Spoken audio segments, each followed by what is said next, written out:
Përshëndetje të gjithëve dhe mirë se erdhët në programin e 7 të kësaj jave, javën e fundit të Jezusit, javën që ndryshoi botën. Më lejoni t'ju kujtoj që në qoftë se keni humbur ndonjë prej videove, të gjitha programet e zhvilluara gjatë kësaj jave mund t'i gjeni në faqen tonë në YouTube, Hope Channel Albania. Në qoftë se dëshironi të dini më shumë rreth Biblës apo rreth Jezusit, atëherë ne ofrojmë për ju një studim Bible falas të quajtur 10 pyetje e Zotit. Gjatë kësaj jave kemi krijuar një grup të veçantë lutjeje, kështu që unë do doja t'ju ftoja që të mund të ndanit me ne të gjitha kërkesat tuaja të lutjes apo dhe falenderimet tuaja ndaj Zotit. Kështu që mund të kontaktoni me ne nëpërmjet emailit apo faqes tonë në Facebook. Çdo program kemi patur mundësinë të mësojmë sfondin e disa historive biblike. Sot me Ilia Penon do të mësojmë më shumë rreth Sabatit. Në Portugalinë dhe Greqinë e bukur, në majën e një shkëmbi, ndodhen shumë manastire të lashtë. Vizitorët e këtyre vendeve të larta dhe të vetmuara shijojnë bukurinë e natyrës prej aty. Por ka diçka interesante. Mënyra e vetme se si mund të arrini në manastir është me anë të një tip shporteje, e cila është e lidhur me një litar që tërhiqet nga lart. Një ditë, një ciceron dhe një turist ishin duke zbritur shportën dhe për një moment shporta u lëkund. Turisti i shqetësuar pyet me kuriozitet: "Sa shpesh e ndroni litarin?" Ciceroni me një zë krejtësisht normal i përgjigjet: "Sa herë që këputet litari i vjetër." Mund të imagjinoni paksa se çfarë mendime kishte tani turisti përgjatë gjithë kohës teksa ishte duke ulur për në tokë. E vërteta është se mira njerëz vrapojnë në përjetë në kushte të ngjashme, ku stresi rritet, ndërsa vazhdimisht përpiqen që të ecin përpara në jetën e tyre. Shumë punë të cilat duhet që të bëjmë, sa më shpejt të jetë e mundur, dhe derisa në fund të ditës, njerëzit kthehen në shtëpi të raskapitur dhe të pafuqishëm. Nuk është shumë e vështirë të imagjinosh se ku do të na çojë një stil jetese i tillë. Pyetja që lind është: si mund ta ndryshojmë këtë gjë dhe çfarë na mëson Bibla në lidhje me pushimin? Për të përgjigjur kësaj pyetje, duhet të kthehemi kohë më pas.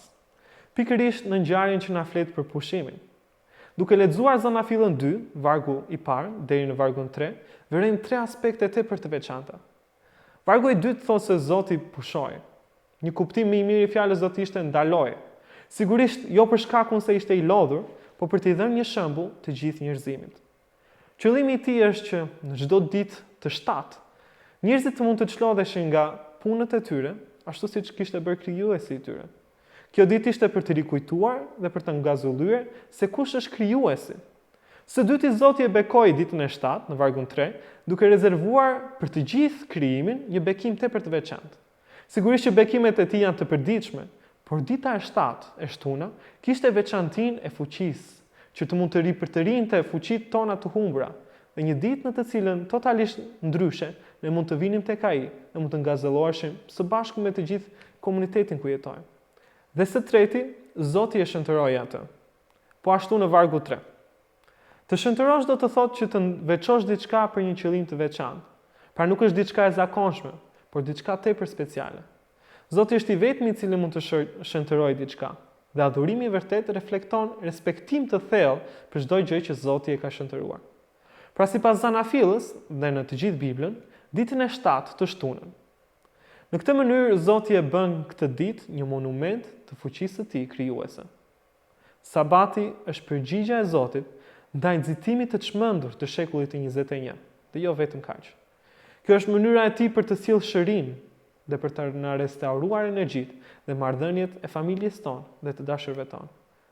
Pushimi në të shtunën, ditën e 7, është mënyra se si Zoti na mëson që të çlodhim mendjen tonë të lodhur dhe të rikuperuarit energjitë me anë të miqësisë dhe kohës cilësore të kaluar së bashku. Pas kryqëzimit, trupi i Jezusit u fut në varr. Tani do të ndjekim një video me disa pjesë nga ky moment.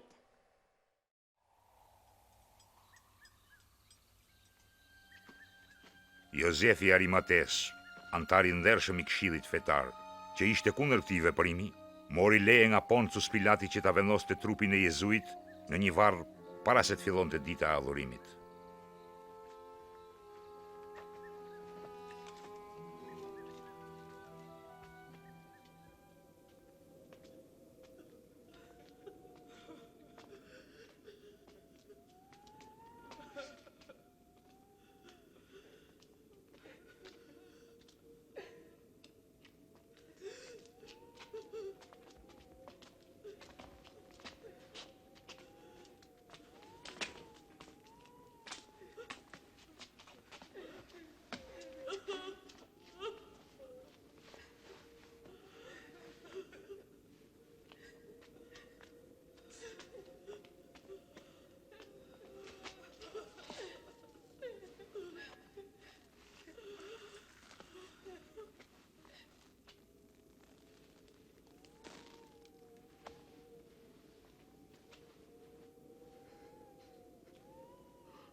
Në falë, po ndjekim trupin e Zotit tonë. Mirë se vini të gjithë. Ejani, po afrohet e shtuna.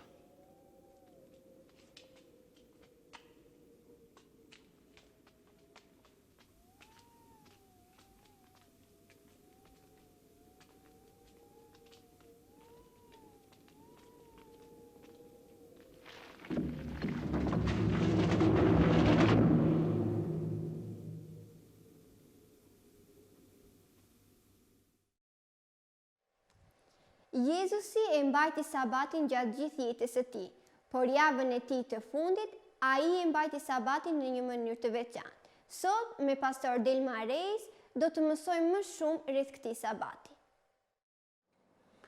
According to the Bible, on the sunset of the Friday begins the Sabbath, the seventh day of the week, which God commanded since the creation to be kept as the holy day of rest.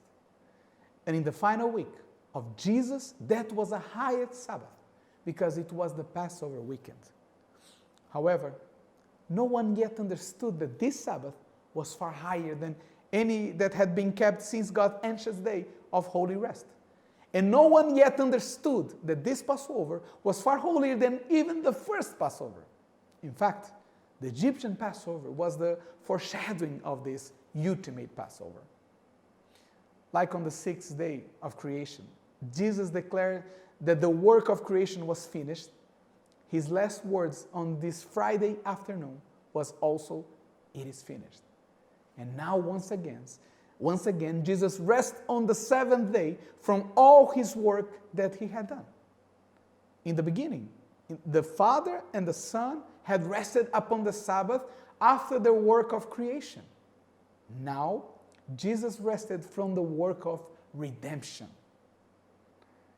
But it's important to note that not only Jesus rests on the Sabbath. Let's read together Luke 23, 54 to 56. Ishte dita e përgatitjes dhe e shtuna po fillonte. Gratë që kishin ardhur me Jezusin nga Galilea, duke e ndjekur nga afër, e pan varin dhe mënyrën se si ishte vënë trupi i Jezusit. Pastaj ato u kthyen dhe përgatitën erëra të mira dhe vajra dhe gjatë së shtunës pushuan sipas urdhërimit. The reason that some Christians still keeping the Sabbath today is the same. The Sabbath is part of God's commandment and was given to all humanity in the end of the creation of the world. Ironically, during the high and holy Sabbath, some of the spiritual leaders, the chief priests and Pharisees, were not resting. Dhe të nesërmen që ishte mbas ditës së përgatitjes, krerët e priftërinjve dhe farisejt u mblodhën te Pilati duke thënë: "Zot, na ra në mend se ai mashtruesi, sa ishte gjallë, tha, pas 3 ditësh unë do të ringjallem. Prandaj urdhëroi që vari të ruhet mirë deri në ditën e tretë, se mos vinë dishepujt e tij natën e ta vjedhin trupin dhe pastaj t'i thonë popullit u ringjall së vdekuri. Kështu mashtrimi i fundit do të ishte më keq se i pari." Por Pilati u tha atyre: "Rojen e keni, shkoni dhe e siguroni varin si t'ju duket më mirë." Dhe ata pra shkuan dhe e siguruan varin dhe përveç rojës vulosën gurin. After determining Jesus must be killed and having achieved their goal, these leaders were gathered at Pilate's headquarters, busily working on Sabbath to secure a military guard at Jesus' tomb. When Jesus healed a man on the Sabbath, it was considered by the leaders a big problem, but apparently not the work of collaborating with some unbelievers to keep the Lords of the Sabbath in his grave. And how disappointed did they probably become when they discovered the next day that all their Sabbath work was in vain, because not all the Roman soldiers in the world could have kept the tomb sealed. Never had Christ attracted the attention of the multitude as now that he is laid in the tomb. During the Sabbath, some people brought their sick and suffering ones to the temple courts, looking for Jesus. Many had come from far to find him who had healed the sick and raised the dead. But they could not find him. He was resting in the tomb. The cries of sorrows of the suffering ones brought to thousands of minds the conviction that a great light had gone out of the world. Without Christ, the earth was in darkness. But unfortunately, they did not remember Jesus' words. Por ndërsa ata qëndronin në Galile, Jezusi u tha atyre: Biri i njeriut do të dorëzohet në duart e njerëzve, dhe ata do ta vrasin, por ditën e tretë ai do të ringjallet, dhe ata u pikëlluan shumë. There are many promises of God in the Bible, many words of encouragement. But many people are suffering today because they don't give attention to the words of God. For those who don't believe in Jesus, they may have difficult to find hope in the midst of problems. But for those who know him and believe in his promises, tears may flow in the night, but joy comes in the morning. On the next morning, when Jesus raised from the dead, he changed the history of the world. And tonight, if you open your heart to him, he also can change your life forever.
gjithë zemër këndoj, sa i madh Zoti.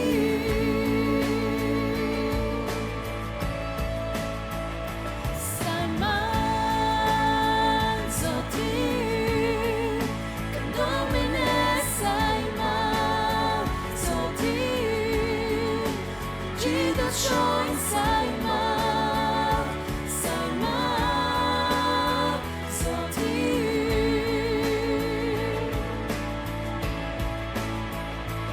Sa i madh Zoti, këndoj me ne, sa i madh Zoti. Gjithë do të shohin sa i madh Zoti.